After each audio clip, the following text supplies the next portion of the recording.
Barakatin Yahweh, Barakatin Yahweh Shai, Bahashem Rukakadesh. Greetings to the hopeful elect. Shabbat Shalom to all of you family. This is our Shabbat has just started. The idol, the sun has gone down, and fourth commandment says honor the Sabbath, keep it holy. So we're going to do this video. We're going to do Jeremiah, led by the Spirit always, chapter 38 and possibly chapter 39. The observation of the Sabbath. We just we rest, we chill with the Most High. We hear music that exhortation to His name, exalts His name. We watch videos, of other brothers and just exaltations, videos, and definitely read scripture. Lots of scripture, man. It's the word, it's the daily bread, and we love it, man. We're being the grace and mercy of Yahweh Bahashim Yahweh Shai is the best place to be. It's the winning team, So let's get edified, family. Once again, happy Shabbat Shalom to everybody. Shabbat Shalom, Let's go. Jeremiah in the dungeon, chapter 38.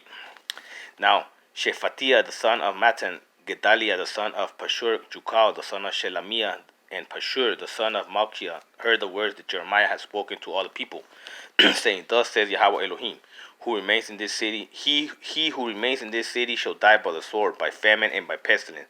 But he who goes over to the Chaldeans shall live. His life shall be as a prize to him, and he shall live. Thus says Yahweh Elohim, this city shall surely be given into the hand of the king of Babylon's army, which shall take it. Therefore the prince said to the king, Please let this man be put to death, for thus he has weakened the hands of the men of war who remain in this city, and the hands of all the people by speaking such words to them. For this man does not seek the welfare of this people, but their harm. Okay, I'm going to pause it right there. See, kind of like today that there's no way that Jake can, free himself from the hand of these Edomite devils and these the Chaldeans of today, the Babylon of today, by the will of his own hand and his own organization, relying on his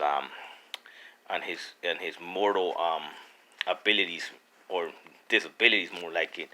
He can only be redeemed by Yahweh, by Hashem Yahweh Shai. Yah is our power, our strength. Yahweh.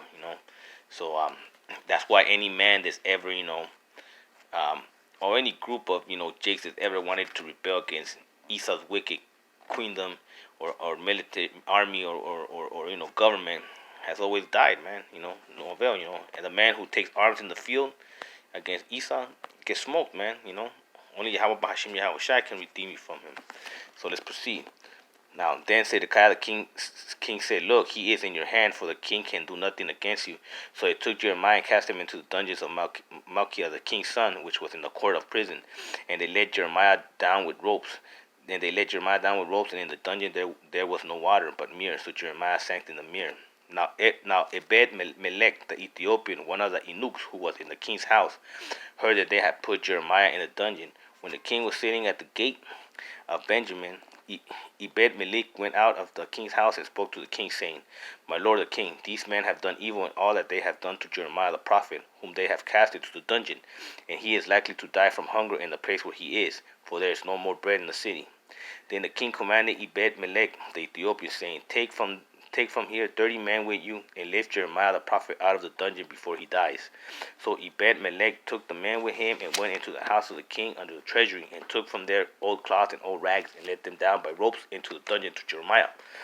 Then Ebed-Melech the Ethiopian said to Jeremiah, Please put these old clothes and rags onto your armpits under the ropes. And Jeremiah did so. So they pulled Jeremiah up with the ropes and lifted him out of the dungeon, and Jeremiah remained in the court of the prison. Now it says here, Ebed-Melech the Ethiopian saved the prophet, because the most high he preserves his elect, man. So there was no way that the great prophet Jeremiah was gonna die. It's the same thing as there's no way the hopeful elect's gonna die, man. Zedekiah fears in Jeremiah's advice. Then Zedekiah the king sent and had Jeremiah the prophet brought to him at the third entrance of the house of the Most High. And the king said to Jeremiah, I will ask you something hide nothing from me. Jeremiah said to Zedekiah, if I declare it to you, will you not surely put me to death? And if I give you advice, you will not listen to me. It's kind of like us, man. Like, we're damned if we do, damned if we don't. You know what I'm saying? We know we tell Jake the truth about what's going to happen, and he hates us for it. We give him heed and warnings, and he don't listen, man. Stiff-necked people, man. So Zedekiah the king swore secretly to Jeremiah, saying, as the Lord lives, who made our very souls, I will not put you to death, nor will I give you into the hands of these men who seek your life. Then Jeremiah said to Zedekiah, thus says Yahweh Elohim of hosts, the Elohim of Israel, if you surely surrender to the king of Babylon's prince, then your soul shall live. This city shall not be burned with fire, and you and your house shall live. But if you do not surrender to the king of Babylon's prince, then this city shall be given into the hands of the Chaldeans. They shall burn it with fire, and you shall not escape from the hand. And Zedekiah the king said to Jeremiah, I am afraid of the Jews who have defeated the Chaldeans, lest they deliver me into their hands, and they abuse me. But Jeremiah said, they shall not deliver you. Please obey the voice of Elohim, which I speak to you, so it shall be well with you, and your soul shall live. But if you refuse to surrender, this is the word that the Elohim has shown me. Now behold, all the women who are left in the king of Judah's house shall be surrendered to the king of Babylon's prince, and those women shall say, your close friends shall have set upon you and prevailed against you. Your feet have sunken in the mirror, and they have turned away again. So they shall surrender all your wives and your children to the Chaldeans. You shall not escape from the hand, but shall be taken by the hand of the king of Babylon, and you shall cause the city to be burned with fire. Yeah, kind of like right now, man. All our all our women and most of our children have been handed over to the Chaldeans because these women and these children, man, they're Babylonian in spirit and in mind, man. They're just Edomites looking like they're spiritual Edomites, man. You know, Americanized, man. Just terrible, man. Terrible children, terrible women, man. And it's true. Your close friends have set you upon you and prevailed against you. Your feet have sunk in the mirror, and they have turned away from you. Because these women are quick to, your own kids, disown you and they've been taught, by your enemies, man. Been schooled by your enemies. That's why there's conflict in the house. Hold and your women too, man. These devil Eves, man. They'll turn on you for Esau, man, in a heartbeat and sell you out, man. Take heed to this. And when it says here that surrender yourself to the king of Babylon, is that we're not gonna win this war with Esau through violence, man. That's him. That's his blessing. He's a murderer. The sword. We have to be as wise as serpents and as peaceful as doves, and let the fighting for the Most High, man. That's why it says that you should surely. It says everything will be well with you and your soul shall live, because see, like, we're not picking any arms against Esau or anything, and we're fine, man. He preserves his elect, you know what I'm saying? But you have to be upright, man, and walk in the ways of Yahweh Bahashim Yahweh Shai. You know what I'm saying? Don't go eye for eye, tooth for tooth, and try to fight this devil with and his rules and his terms, because that's not you, man. That the blessing, the sword is his blessing, but it's gonna be his downfall too. The Lord gonna kill that fool eventually. So let's proceed. Then Zedekiah said to Jeremiah, let no one know of these words, and you shall not die. But if the prince hear that I have talked with you, and they come to you and say to you, declare to us now that you have said to the king, and also what the king said to you, do not hide it from us, and we will not put you to death. Then you shall say to them, I presented my request before the king, that he should not make me return to Jonathan's house to die there.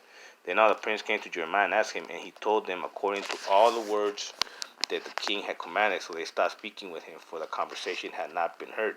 Now Jeremiah remained in the court of the prison until the day that Jerusalem was taken, and he was there when Jerusalem was taken. Okay, now let's roll it over to the following chapter 39, the fall of Jerusalem. Now in the 9th year of Zedekiah king of Judah, in the 10th month, Nebuchadnezzar king of Babylon and all his armies came against Jerusalem and besieged it. In the 11th year of Zedekiah, in the 4th month, on the 9th day of the month, the city was penetrated. Then all the princes and the kings of Babylon came in and sat in the middle gate, Nergal-Cherezer, Samgar-Nebo, Serakim, Rabsaris, Nergal-Sarezer, Rambag, with the rest of the princes of the kings of Babylon. All Babylonian princes, fucking scumbags. So it was then Zedekiah, king of Judah, and all the men of war saw them, that they fled and went out of the city by night, by the way of the king's garden, by the gate between the two walls, and he went out by the way of the plain. But the Chaldean army pursued them and overtook Zedekiah the king, Zedekiah in the plains of Jericho. And when they had captured him, they brought him up to Nebuchadnezzar king of Babylon to Riblah in the land of Hamath, when he pronounced judgment on him. Then the king of Babylon killed the sons of Zedekiah before his eyes, and Riblah, the king of Babylon, also killed all the nobles of Judah. Moreover, he put out Zedekiah's eyes and bound him with bronze fetters to carry him out to Babylon. I'm gonna pause it right there. Kind of similar to like what they're gonna do now, man. Are you rebels? Are you gun ho, tough guy, wicked jakes? Esau's gonna start slaughtering you, man, and he's also gonna kill. It says he kills the nobles. That means that are you coon, peaceful, benevolent, Selah coon jakes? You're gonna die. See, that's where the wicked, which represents the rebel, the Billy Badass, the jakes are gonna get smoked by Esau, and the coon Selahs, they swore that Esau wasn't gonna turn on them. He's gonna make you a martyr. He's gonna sacrifice you to his Babylonian demons and star worshipping bullshit that he does. And the Chaldeans burned the king's house and the houses of the people with fire, and broke down the walls of Jerusalem. Then Nebuzaradan, the captain of the guard, carried away captives to Babylon, the remnant of the people who remained in the city, and those who defected to him, with the rest of the people who remained. But Nebuzaradan, the captain of the guard, left in the land of Judah the poor people who had nothing, and gave them vineyards and fields at the same time. Kind of like us, man. Blessed be the poor, it says, man. He ain't got nothing on us, man. You know what I'm saying? Most High, like I said, he preserves his elect. Now it says here Jeremiah goes free. Now Nebuchadnezzar, king of Babylon, gave charge concerning Jeremiah to Nebuzaradan, the captain of the guard, saying, Take him and look after him, and do him no harm, but do to him just as he says to you. So Nebuzaradan, the captain of the guard, sent Nebushaban, Rabsaris, Nergal, Sarecer, Rabgag, and all the kings of Babylon's chief officers. Then they sent someone to take Jeremiah from the court of the prison and committed him to Gedaliah, the son of Achim, the son of Shaphan, that he should take him at home. So he dwelt amongst the people. Meanwhile, the word of the Most High had come to Jeremiah, while he was shut up in the court of the prison, saying, Go and speak to Ebed-melech the Ethiopian, saying, Thus says Elohim of hosts, the Elohim of Jasharallah, Behold, I will bring my words upon the city for adversity, and not for good, and they should be performed in that day before you. But I will deliver you in that day, says Elohim, and you shall not be given into the hand of the men of whom you are afraid. For I will surely deliver you, and you shall not fall by the sword, but your life shall be as a prize to you, because you have put your trust in me, says Yahweh Bahashim Yahweh Shai. Selah, hallelujah. See, there you go, man. That last phrase is self-explanatory. For I will surely deliver you. See, he will deliver, like I said, preserve his elect, and you shall not fall by the sword. That means that we're not gonna die, fighting this devil like the wicked, jakes, and we're also not gonna be martyrs and killed like the nobles, of that time, and like, the sellout and the kunjake, who trusted Esau like foolishly. See, but your life should be as a prize to you. See, us, man, it's a blessing, man, because you have put your trust in me. See, always put your trust in Yahweh Bahashim, Yahweh Shai, nothing else. And that's the lesson, man, that you gotta get from this, like these two chapters, man. Like I said, it's an exhortation. Shabbat Shalom, family. Stay the course. Saying, honor the Sabbath. It's the first commandment.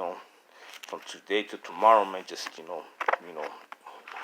read the word, man, and watch videos and hear music, whatever, but make it all about the Most High. That's how you keep the Sabbath holy. And on that note, I want to say Shalom.